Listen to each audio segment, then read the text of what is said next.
वंचित बहुजन आघाडीचे राष्ट्रीय नेते ॲडव्होकेट बाळासाहेब आंबेडकर यांनी 23 जुलै रोजी महाराष्ट्र बंदची हाक दिली असून याबाबत सुभेदारी विश्रामगृह येथे पत्रकार परिषद आयोजित करण्यात आली होती। यात वंचित बहुजन आघाडीचे राज्य उपाध्यक्ष तथा मुख्य राज्य प्रवक्ते सिद्धार्थ बोकर यांनी पत्रकारांशी संवाद साधत सविस्तर माहिती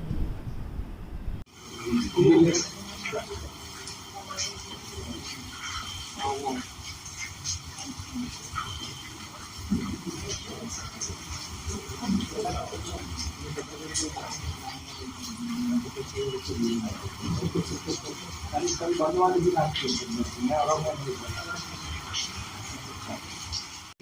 दिल्ली येथील जंतर मंतरवर मागील 20 दिवसापासून जे विद्यार्थ्यांच्या मागण्यांसाठी आंदोलन चालू होते त्या आंदोलनाची आता व्याख्या बदलली असून आंदोलकांवर दिल्ली पोलिसांनी जो लाठीचार्ज केला त्याबाबत काल लोकसभेचे विरोधी पक्षनेते राहुल गांधी यांनाही अटक करण्यात आली। याचबाबत वंचित बहुजन आघाडीतर्फे महाराष्ट्र बंदची हाक देण्यात आलेली आहे। आपल्याबरोबर वंचित बहुजन आघाडीचे पदाधिकारी आहेत, जाणून घेऊया काय भूमिका आहे। सर नमस्कार, आमच्या चॅनलमध्ये आपलं स्वागत आहे। काय भूमिका आहे सर आपल्या पक्षाची? वंचित बहुजन आघाडीचे राष्ट्रीय अध्यक्ष ॲडव्होकेट बाळासाहेब आंबेडकर यांनी काल महाराष्ट्र बंदची हाक दिली। त्याचं मागचं कारण असं आहे की ज्या पद्धतीनं दिल्लीमध्ये एक अतिशय क्रूर पद्धतीनं दिल्ली पोलिसांनी विद्यार्थी आंदोलकांवरती हल्ला केला, काठ्यांनी दगडांनी त्यांच्यावरती हल्ला करून त्यांना रक्तबंबाळ करण्यात आलं आणि आंदोलन अतिशय वाईट पद्धतीनं चिरडण्याचा प्रयत्न भाजप सरकारने केलेला आहे। आम्ही त्याच्या विरोधात विद्यार्थ्यांच्या बाजूने उभा राहण्यासाठी हा बंद पुकारलेला आहे। कारण आता हा बंद केवळ एखाद्या कॉक्रोच जनता पार्टीपुरता, सोनम वांगचुक किंवा अभिजित दिपके यांच्यापुरता मर्यादित नाही राहिलेला। हा देशातला प्रत्येक विद्यार्थ्याच्या भवितव्याचा प्रश्न आहे, देशातला प्रत्येक युवकाचा प्रश्न आहे आणि देशातला प्रत्येक विरोधी आवाजाचा प्रश्न आहे। जर हे लोकशाही राष्ट्र आहे तर इथे प्रत्येकाला बोलण्याचा अधिकार आहे, त्याचा विरोधी मत मांडण्याचा अधिकार आहे। सरकारचं काम असतं ते विरोधी मत समजून घेणं, ऐकून घेणं, त्याच्याशी संवाद साधणं आणि योग्य तो मार्ग काढणं। मात्र सरकारने मार्ग काय काढलाय तर ट्रक भरून दगड तिथे जंतर मंतरवरती घेऊन गेले पोलीस आणि ती दगडफेक पोलिसांनी तरुणांवरती केलेली आहे। काठ्यांना खिळे लावून त्या काठ्यांनी तरुणांना रक्तबंबाळ केलं, त्यांची डोकी फोडली, त्यांना फ्रॅक्चर केलं। पोलिसांच्या नावाखाली पोलिसांच्या काठ्या घेऊन अनेक असे गुंड प्रवृत्तीचे लोक तिथं होते आणि ते लोकांना पोरांमध्ये 14-15 वर्षाची लहान पोरं होती तिथं ते जर का त्यांचं एखादं म्हणणं मांडायला आले असतील तर ते ऐकून घेणं काम असतं सरकारचं। पण त्यांना तुम्ही रक्तबंबाळ होईपर्यंत मारतायत, त्यांच्या छातीवर पाय देऊन तुडवतायत त्यांना। या पद्धतीने ही जी काही दडपशाही चालू आहे त्या दडपशाहीच्या विरोधात आम्ही उभा आहोत। सरकार हे जे आंदोलन आहे हे हाताळण्यात सपशेल अपयशी ठरलंय, पोलीस बळाचा वापर करून हे आंदोलन दडपलंय। कसं आहे, सत्तेत बसलेल्या लोकांचा एक आता फॉर्म्युला बनलेला आहे की जर आंदोलन हाताळता येत नसेल आणि ते कमी वेळेत दडपून टाकायचं असेल तर त्या आंदोलनाला हिंसक वळण लावायचं। हिंसक वळण लावलं की पोलीस बळाचा वापर करायचा, केसेस टाकायच्या आणि मीडियामधून त्या आंदोलनाची बदनामी करून त्याच्याबद्दलची सिंपती संपवून टाकायची आणि आंदोलन करणाऱ्यांना मध्ये उचलून टाकायचं। ही पद्धत तिथे वापरायला ते गेले, मात्र इतक्या मोठ्या प्रमाणात तिथे असलेली तरुणाई जी होती ती तरुणाई तिथून हटली नाही। रक्तबंबाळ होऊन, हात पाय फ्रॅक्चर होऊन सुद्धा ती पोरं तिथे आहेत। कुणी तिथे हात उचलला नाही, कुणी दगड उचलला नाही, सनदशीर पद्धतीने ते आंदोलन करतात। या पोरांच्या पाठीशी उभा नाही राहणार तर कोणाच्या पाठीशी उभा राहणार होता आपण? आणि केवळ तिथे आंदोलन करणाऱ्या पोरांचा विषय नाही, तुमच्या माझ्या घरात असलेल्या मुलांचा, तरुणांचा त्यांना काय शैक्षणिक भवितव्य आहे?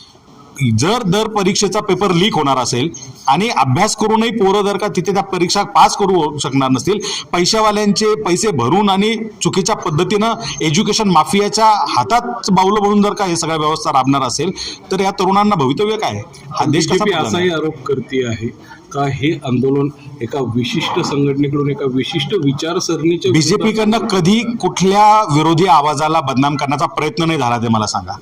जो जेन्युअनली प्रश्न विचारतो सरकारला, जो जनतेचे प्रश्न मांडतो तो एकतर दहशतवादी असतो किंवा नक्षलवादी असतो किंवा अर्बन नक्सल असतो, कुठली तरी एक टॅगलाईन त्यांची ठरलेली आहे। तुम्ही सरकारला प्रश्न विचारला की तुम्ही दहशतवादी झालात, तुम्ही अर्बन नक्सल झालात, तुम्ही नक्षलवादी झालात, तुम्ही देशद्रोही झालात, की सगळी त्यांच्याकडे टोपण तयार आहेत, ते लगेच तुम्हाला ते चिटकवून टाकतात। याबाबत देशाचे लोकशाहीचे दोन जे स्तंभ आहेत त्यापैकी सत्ताधारी आणि विरोधक हे दोन महत्वाची टोकं आहेत। यामध्ये विरोधक पण कमी पडत आहे असं वाटतंय का? सत्ताधारी आणि विरोधक यांच्यापेक्षा सगळ्यात महत्वाचं जर लोकशाहीचं काय अधिष्ठान असेल तर ती इथली जनता आहे।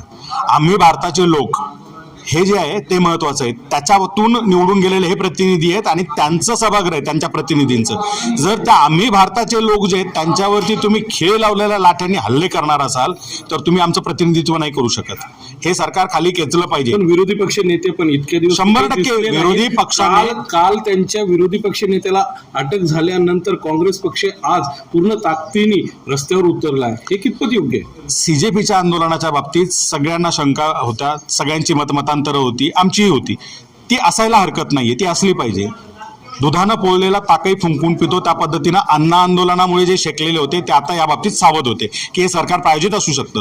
मात्र ज्या वेळेला हा जेन्युन प्रश्न आहे आणि याच्यावरती सगळे लोक तिथे येतात, हे कुठल्या संघटनेपुरतं मर्यादित राहिलेलं नाही आहे आंदोलन, हे ज्या वेळेला समोर येतोय.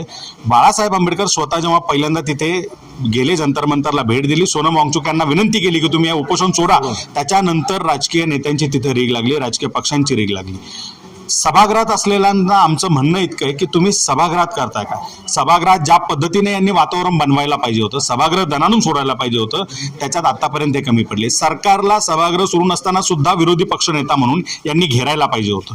त्या पातळीवरती विरोधी पक्ष निश्चितच कमी पडलेला आहे. पण आता आमचं म्हणणं असं आहे की आता ही तुतुमैमे करण्याची वेळ नाही.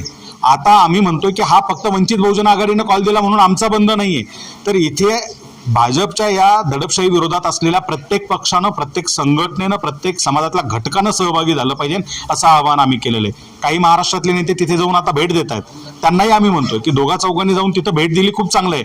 तुमचा अख्खा पक्ष इथे महाराष्ट्रात आहे, त्यांनी आता या बंदमध्ये सहभागी झालं पाहिजे आणि भाजपचा माज उतरवला काय पाहिजे. वाटतं उद्याच्या बंदचं जी आपण हाक दिलेली आहे कितपत यशस्वी? आम्ही काल दुपारी बाळासाहेबांनी पत्रकार परिषदेत बंदची हाक दिल्यानंतर ज्या पद्धतीनं समाज माध्यमांवरती लोकांचा रिस्पॉन्स आहे, प्रत्यक्ष भेटीगाठीतून फोनमधून ज्या पद्धतीने रिस्पॉन्स मिळतो नॉन पॉलिटिकल लोकांचा, की जी लोक आपल्या आपल्या उद्योग व्यवसायामध्ये नोकरीमध्ये असतात, त्यांना राजकारणाशी काही घेणं नाही, अशा लोकांचा जो रिस्पॉन्स आम्हाला मिळतो तो अतिशय चांगला आहे. त्यांना प्रत्येकालाही वाटतं की कोणीतरी हा पुढाकार घेणं गरजेचं होतं. बाळासाहेबांनी हा पुढाकार घेतला, वंचितनं पुढाकार घेतला, खूप चांगला आहे. आमचा त्याला पाठिंबा आहे. या पद्धतीचं प्रत्येकाकडनं आम्हाला समर्थन मिळतं. बंद म्हटल्यावर पोलीस आलेच.